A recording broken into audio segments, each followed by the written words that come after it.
Good morning, everyone. I'm Nadine, and I'm here to give you today's trading notes. For the U.S. markets, Dow ekes out small gain as Fed pledges to keep rates low. Dow Jones rallied by as much as 300 points after the Fed stated its plan on keeping rates near zero through at least 2023. However, gains were pared following Fed Chair Powell's remark that the economic slowdown brought about by the pandemic is the most severe in our lifetime. Moving on to the local market, the PSEi closed below the 6,000 resistance yesterday as it fails to break past it. This confirms our call earlier this week of a descending triangle, with the major resistance at 6,000. Note immediate support levels at 5,950 and 5,700. Last night, the Fed kept interest rates unchanged and pledged to keep rates low, with no rate hikes until 2023. Among key events to wrap up this week is the PSEi rebalancing, which will end on September 18. Meanwhile, GIR climbs to fresh record and may likely surpass $100 billion by year-end.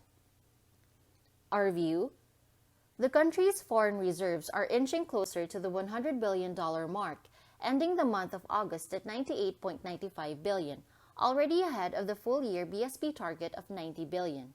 This may likely surpass further the $100 billion level before the year ends on steady gold prices as well as sustained remittance figures. The month-on-month growth was a result of BSP's forex operations and income from investment abroad, offset by foreign withdrawals to pay off debt obligations by the national government. The GIR is now equivalent to 7.6 times the country's short-term debt and 4.8 times based on residual maturity. This helps the country absorb potential financial shock into the system.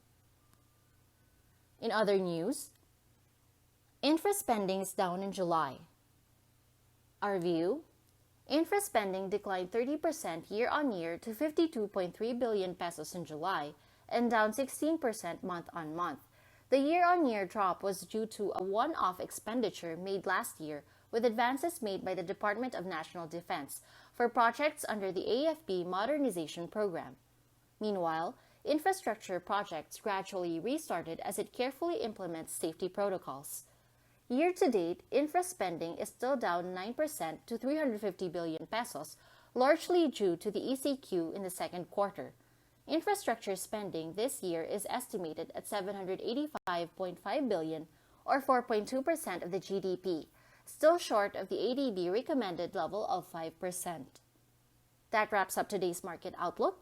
Join us again tomorrow for your daily trading notes.